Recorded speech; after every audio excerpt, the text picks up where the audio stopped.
अस्सलामु अलैकुम वरहमतुल्लाहि वबरकातुहू। आज की जो मेरी वीडियो है वो सूरह फातिहा का तर्जमा और तफसीर है। आज की इस वीडियो से हम प्रॉपर तर्जमा और तफसीर का आगाज़ कर रहे हैं। अगर आप भी आसान लफ्ज़ों में कुरान पाक का तर्जमा और इसकी तफसीर सीखना चाहते हैं तो आप मेरे चैनल को सब्सक्राइब कर लें और डेली के 15 से 20 मिनट अगर आप एक वीडियो सुनते हैं, अगर आप इस चीज़ को देते हैं तो यकीनन आप कुरान पाक को समझ जाएंगे। आऊज़ु बिल्लाहि मिनश्शैतानिर्रजीम। आऊज़ु मैं पनाह मांगती हूँ बिल्लाहि अल्लाह की, मिनश्शैतानिर्रजीम शैतान मरदूद से। बिस्मिल्लाह मैं शुरू करती हूँ अल्लाह के नाम से। फिर रहमान जो नहायत मेहरबान और रहीम रहम फरमाने वाला है। बिस्मिल्लाहिर्रहमानिर्रहीम। सबसे पहले हम ये देखेंगे कि सूरह फातिहा के फ़ज़ाइल क्या हैं। सैयदना अब्दुल्ला इब्न अब्बास रज़ी अल्लाह तआला अन्हु बयान फरमाते हैं कि रसूलुल्लाह सल्लल्लाहु अलैहि वसल्लम के पास एक दिन हज़रत जिब्राइल तशरीफ़ फरमा थे कि उन्होंने अपने ऊपर एक ज़ोरदार आवाज़ सुनी। फिर उन्होंने अपना सर ऊपर उठाया तो उन्होंने रसूलुल्लाह से कहा कि अल्लाह के नबी, ये आसमान का जो दरवाज़ा खुला है, आज से पहले ये दरवाज़ा कभी नहीं खुला। और उसके अलावा जो आसमान से फ़रिश्ता नाजिल हुआ है, याद से पहले कभी नाजिल नहीं हुआ। जब फ़रिश्ता आप सल्लल्लाहु अलैहि वसल्लम के पास आया, उसने कहा कि दो चीज़ें, दो नूर आपको दिए गए हैं, आपसे पहले किसी नबी को नहीं दिए गए। वो दो नूर, उनमें एक तो सूरत फातिहा है, दूसरा सूरह बाकरा की आखिरी 2 आयात हैं। और उसने कहा, उस फरिश्ते ने कहा कि आप सल्लल्लाहु अलैहि वसल्लम इन दोनों यानी सूरत फातिहा और सूरह बाकरा की आखिरी 2 आयात पढ़कर जो भी दुआ मांगेंगे, अल्लाह से जो भी मांगेंगे वो आपको अता कर दी जाएगी। सूरह फातिहा का लफ्ज़ी मतलब क्या है? फातिहा का लफ्ज़ी मतलब है खोलने वाली चीज़। नहीं, अब इसका लफ्ज़ी मतलब खोलने वाली चीज़, ये नाम जो है ये मशहूर है। फातिहा के अलावा और भी कई नाम है कि जैसा कि सूरत दुआ दुआ है ये सूरत। उसके अलावा उम्मुल किताब, उम्मुल कुरान यानी पूरे किताब का, पूरे कुरान का ख़ुलासा है। उसके अलावा इसका नाम सूरतुर रुक़िया भी आता है, यानी दम करने वाली सूरत। दम करने वाली सूरत, इसमें दम करेंगे अगर हम सूरह फातिहा को पढ़ के तो यकीनन अल्लाह ताला हमें शिफा दे देंगे। इसके बारे में हदीस है। सैयदना अबू सईद खुदरी रज़ी अल्लाह ताला अन्हु बयान करते हैं कि वो किसी इलाके में गए और वहाँ पे जाके जब उन्होंने इलाके के सरदारों से खाना मांगा तो उन्होंने खाना नहीं दिया, सहाबा की मेहमान नवाजी नहीं की, ज़ियाफ़त नहीं की, खाना नहीं दिया। अब वह अबू सईद खुदरी बयान करते हैं कि हम उस इलाके से थोड़ा सा निकल के आगे आ चुके थे, तो पीछे से एक आदमी आया, उसने बताया कि जी जो इलाके का सरदार है उसको बिच्छू ने काट लिया। अगर तुम में से किसी को कोई मंतर, कोई दम, कोई दुआ आती है जो पढ़ के तुम उसका इलाज कर सको तो क्या तुम करोगे? अब्बू सईद खुदरी कहते हैं कि जी मैंने कहा कि हम दम तो कर देंगे, लेकिन तुम लोगों ने हमें खाना नहीं दिया, हमारी ज़ियाफ़त नहीं की, तो यकीनन हम उस दम के बदले में कोई तुमसे मुआवज़ा भी लेंगे। तो सैयदना अबू सईद खुदरी कहते हैं कि वो मान गए तो हम उनके साथ गए। जाके मैंने सूरह फातिहा पढ़कर दम करना शुरू कर दिया। यानी सूरह फातिहा पढ़ी तो अल्लाह ताला ने उस सरदार को, जो बिच्छू के डंक से उसको तकलीफ़ हो रही थी, उससे अल्लाह ताला ने उसको शिफा दे दी। अब रवायात के मुताबिक बाज़ में आता है कि उन्होंने बहुत ज़्यादा बकरियाँ दी, बाज़ रवायात में आता है कि 30 बकरियाँ दी थी सूरह फातिहा पढ़कर दम करने की वजह से। अब सहाबा में ये तरद्दुद पैदा हुआ कि क्या हम ये बकरियां ले सकते हैं या नहीं ले सकते, आया ये हमारे लिए जायज़ है या नहीं जायज़ है।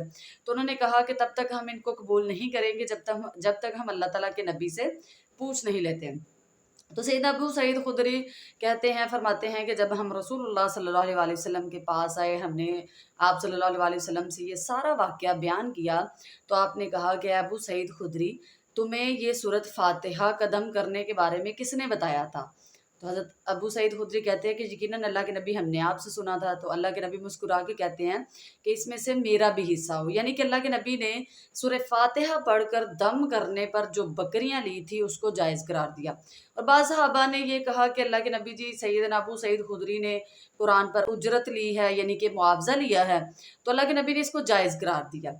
ये सूरह फातिहा की कुछ फ़ज़ाइल हैं। अलहम्दु, तमाम तारीफ़ें लिल्लाही, अल्लाह ही के लिए हैं, रब्बिल आलमीन, जो तमाम जहानों का रब है।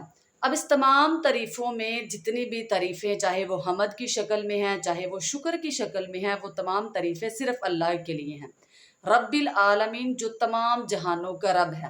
اب تمام جہانوں سے مراد عالم انس بھی ہے، عالم ملائکہ بھی ہے، عالم جنات بھی ہے، اس کے علاوہ جتنے بھی عالم ہیں وہ تمام عالم کا، تمام عالمین کا، تمام جہانوں کا صرف اللہ ہی رب ہے۔ الرحمن الرحیم جو بہت مہربان اور نہایت رحم کرنے والا ہے، مالکی مالک ہے، یوم الدین روز جزا کا۔ روز جزا سے کیا مراد ہے؟ روز جزا کا وہ دن ہے جب اللہ تعالیٰ تمام انسانوں کو ان کی قبروں سے اٹھائیں گے، قبروں کو کھولا جائے گا، تمام انسان محشر کی طرف بھاگتے ہوئے چلے جائیں گے، دوڑتے ہوئے جائیں گے۔ اس دن ہر نیک و بد کو اس کے اعمال کے مطابق جزا اور سزا ملے گی۔ اگر کسی کے اعمال نیک ہیں تو اس کو نیک اعمال کی جزا ملے گی کہ اس کو جنت میں بھیج دیا جائے گا، اگر کسی کے اعمال برے ہیں تو برے اعمال کی سزا میں اس کو جہنم میں ڈال دیا جائے گا۔ ایاک نعبدو، ایاک تیری ہی، نعبدو ہم عبادت کرتے ہیں۔ اب عبادت سے مراد صرف یہ نہیں ہے نماز پڑھنا یا روزے رکھنا، اب عبادت میں 3 چیزوں کی عبادت آتی ہے، قلبی، بدنی اور مالی۔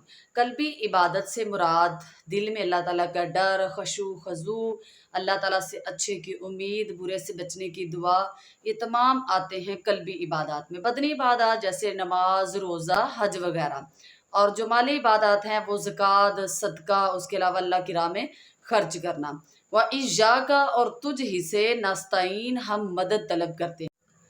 ایاک نعبدو کا ذکر کرتے ہی اللہ تعالیٰ نے ساتھ میں ایاک نستعین کا ذکر کر دیا ہے کہ ایاک تجھ ہی سے نستعین ہم مدد مانگتے ہیں، یعنی کہ کسی انسان کو اپنی عبادات پر فخر نہ ہو بلکہ وہ عاجزی کا اظہار کرے کہ ہم تیری ہی عبادت کرتے ہیں اور تجھ ہی سے مدد مانگتے ہیں۔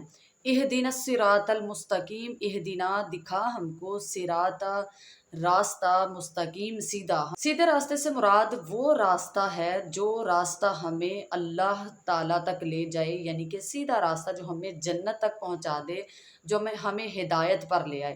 صراط الذین ان لوگوں کا راستہ، انعمت علیہم جن پر تو نے انعام کیا ہے۔ انعام کس پر کیا اللہ تعالیٰ نے؟ انبیاء پر انعام کیا ہے، شہداء پر انعام کیا ہے، صالحین پر انعام کیا ہے۔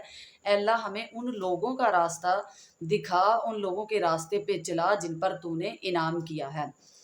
غیر المغضوب علیہم، نہ ان لوگوں کا راستہ کہ جن پر تیرا غصہ نازل ہوا، جن پر تیرا غضب نازل ہوا، ولا الضالین اور نہ ہی گمراہوں کا۔